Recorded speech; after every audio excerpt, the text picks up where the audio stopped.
Yeah, we don't want to talk about that.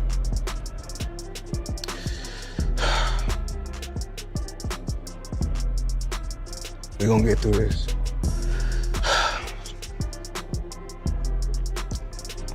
I seen him on something. He look like a bum. Floyd? He was looking like a bum, like he ain't shaved in months. Oh yeah, I seen that too. There's no way this man is broke. There's no way. Yeah. If he is, I don't know where the money went to. Exactly. You know what? What y'all say earlier? He ran up $1 billion. What'd you say? My first investment was real estate. Wow. I went from commercial real estate, huge, skyscrapers actually. So I own what I own. Bragging now. No, I'm not now bragging. You're bragging. No. Yeah, I think it. And I'm pointing like this because Floyd Mayweather's carefully crafted image of endless wealth is beginning to show cracks. And this time, it's not just critics raising questions. There are lawsuits, struggling businesses, unverifiable real estate claims, and even Mayweather himself repeatedly trying to convince the public he's still on top. After falsely asserting full ownership of properties never entirely under his name, and the controversy that followed, Mayweather has now pulled back on those partial ownership claims. For a man who built a brand around flaunting riches like a shield, the growing silence around his finances is deafening. The signs are becoming clearer. Floyd Mayweather may be running low on money, or is at least dangerously close. Remember you like this. And it gets worse, your jeweler filed a lawsuit against you in Miami. And many are saying you're gonna have to sell off your assets. I hate seeing this happen, bro. It all started with a bold claim. Known for exaggeration, Mayweather boasted earlier this year that he owned 62 apartment buildings in New York City valued at over $42 million. Not invested in, not managed, owned. It was meant to be further proof that the best ever wasn't just undefeated in the ring, but thriving in retirement too. Real estate, private jets, luxury jewelry, every marker of the billionaire lifestyle. But the internet has a long memory, and public real estate records don't lie. Into my lifestyle, showing the people how I live. Now, I know you guys see me on a regular talking about real estate. Well, lately, I purchased 62 apartment buildings in New York City. And what I need you guys to do, slide over and check out the photos. It's not all 62 buildings, it's a few buildings, but guess what? All the buildings belong to me. I don't have no partners. And all the retail down low on my buildings all belong to me. That's when Business Insider stepped in. In a scathing report published in May, the outlet directly challenged Mayweather's real estate claims. Investigators found no records linking him to ownership of the buildings he claimed. No signatures, no legal ties. Some of the properties were owned by shell companies, a common strategy among the wealthy, but even then, no solid proof of Mayweather's actual control. The report didn't claim he owned nothing. It simply said the numbers didn't add up. And if there's one thing Floyd hates more than a punch in the ring, it's a hit to his public image. In 36 months, with one of my new investments, I would be making $300 million a month. What investment is that? In real estate. I'm heavy in real estate, even though I got a lot of cash. OPM. You don't always have to use your money. That's why it's very important for y'all to make sure y'all keep y'all credit. So he fought back, not by presenting evidence, but by suing. And not a small claim either. Mayweather filed a $120 million lawsuit against Business Insider, accusing them of defamation and intentionally damaging his reputation. The lawsuit sent shockwaves through media and business circles. After all, if he truly owned the properties, the obvious response would have been to show proof. Ownership documents, LLC filings, property titles. But instead, he lawyered up and launched a full-blown legal battle over words. That's not a display of confidence. That's classic damage control. What I'm doing right now, that's what I do every day. Shop. That ain't nothing like couple bucks. Greg, come with me. But the controversy didn't end there. While the lawsuit grabbed headlines, another of Mayweather's ventures began to collapse, and this time it was visible to the public. His gym franchise, Mayweather Boxing Plus Fitness, once pitched as a global empire, is now falling apart. The brand promised to bring elite boxing training to everyday fitness lovers, but according to another Business Insider investigation, it's in serious trouble. More than half of its U.S. locations have closed down, and over $8 million in lawsuits have been filed by former franchisees who claim they were misled, overcharged, or scammed. My trunks alone, 30 million, just with the patches on my trunks, that's 30 million alone. So who's really the smartest one in the sport of boxing? And they say, well, it's not all about the money. Well, your kids can't eat legacy. They can eat off the currency. If you guys don't want to see me do no exhibitions, don't come, don't watch. I come on record and tell y'all. They say Floyd Mayweather's name was used to draw them in. Promises of his personal involvement, flashy marketing materials, and exaggerated revenue projections.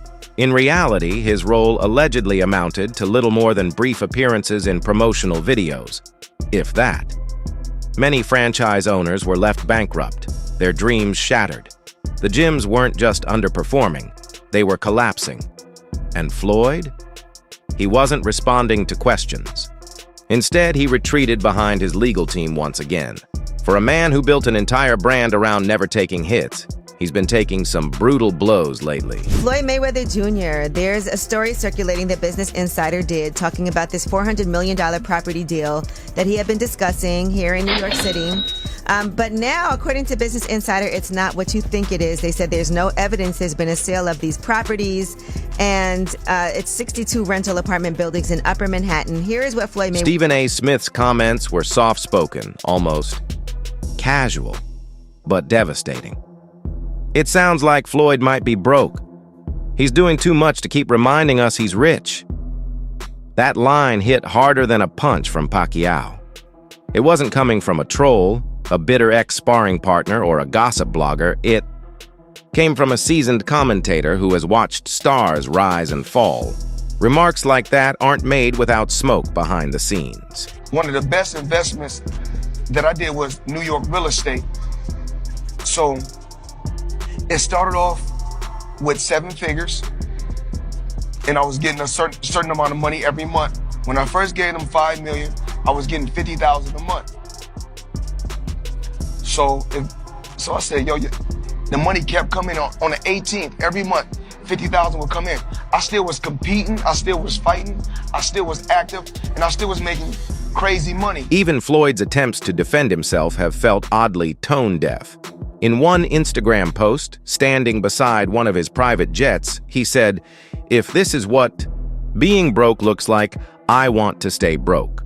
That line might have landed back in 2015, but in 2025, it came off as hollow. Private jets don't impress like they used to, and the controversy goes far beyond real estate and failing fitness ventures. Behind closed doors, whispers are growing louder. Insiders suggest he's spending more than he earns, and that property taxes alone are bleeding him dry. Despite retirement, he hasn't adjusted his lifestyle. The massive entourage, luxury shopping, sprees, and extravagant routines continue as if the cash will never run out. Unless Floyd is sitting on a hidden fortune, it's hard to see how this pace can be sustained. You know what's crazy? People are always in my fucking business, worried about what I'm doing, what Floyd is doing, what Floyd ain't doing, what I do got, what I don't got.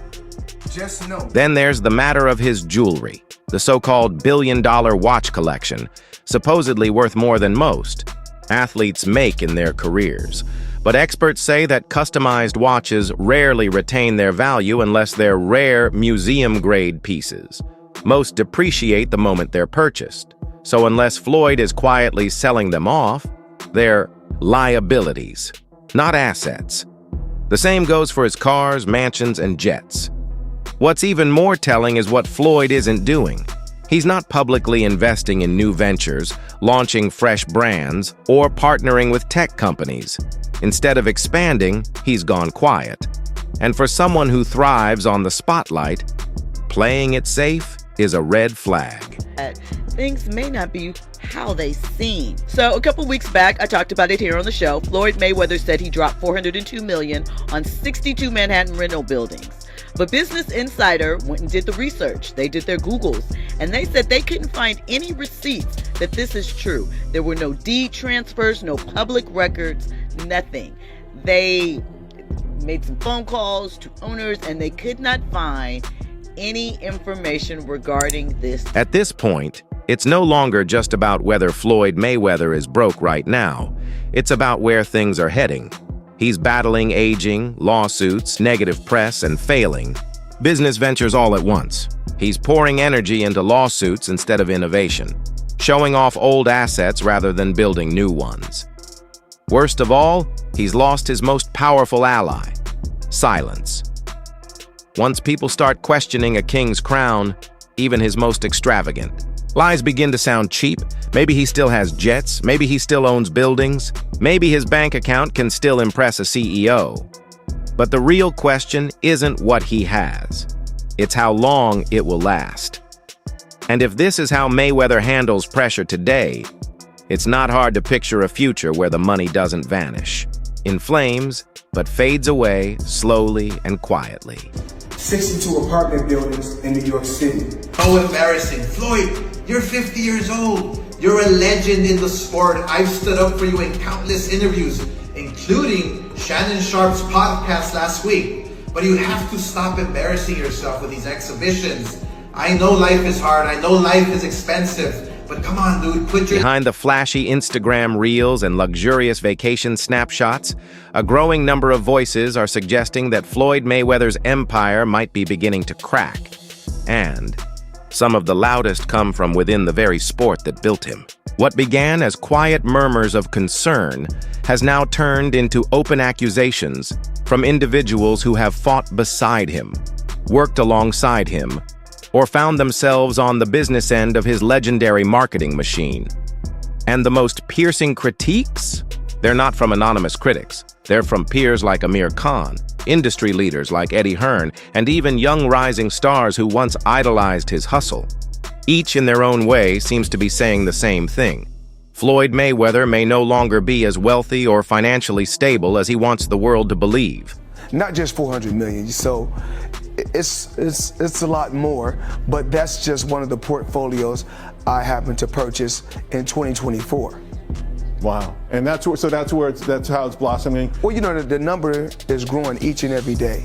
Like I said, the number is growing each and every day. That's one of my buildings in Manhattan, and as you can see, everything down bottom, from top to bottom I own, all the way down.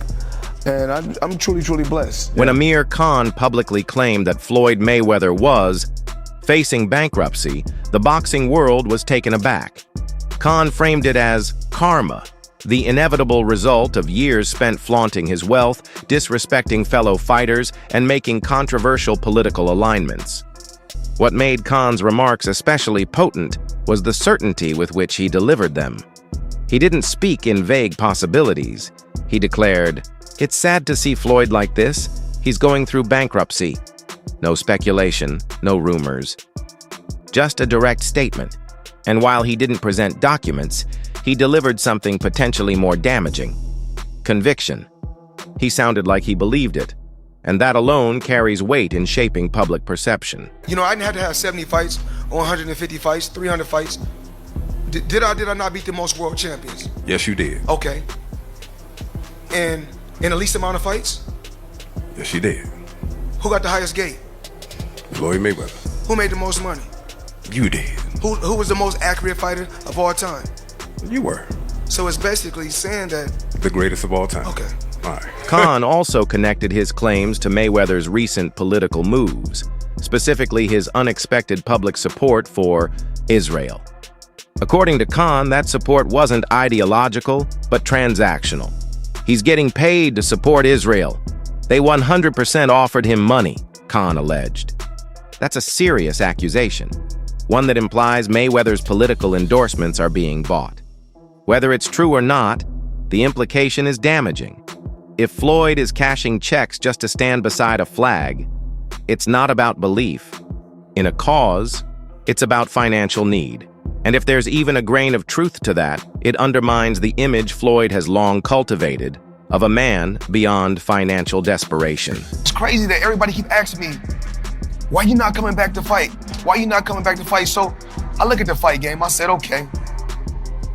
I said, you know, fighters fighting, they make 3 million, 4 million, 6 million, 7 million. Some may make 10 or 20 million, but I'm doing exhibitions and I'm making 20, 25 million, 100 million for exhibitions. So why would I come back and fight? Khan didn't stop there. He further fueled the rumors by bringing up alleged legal troubles Floyd faced in Dubai, talk of an arrest, house arrest, and problems related to bounced checks. Khan admitted he couldn't provide documents to verify the claims, but he doubled down anyway, saying, "I heard it from people in the government." While such hearsay may not stand up in court, in the court of public opinion, especially given Mayweather's already battered financial image, it only adds more smoke to the fire. So just in New York alone, I got 9 skyscrapers. And Andrew Mathias, you know, great business guy. This is what he told me one day. We took a walk. We was in New York. We was taking a walk. He said, "You see that building right there?" He said, "Yeah." We said, "We own that. You see this building? We own it." So we was walking and walking. Then he said, "You know, a boxer makes money when he boxing. A football player makes money when he playing football. Basketball player makes money when he playing basketball." He said, "But New York real estate, you make money when you sleep."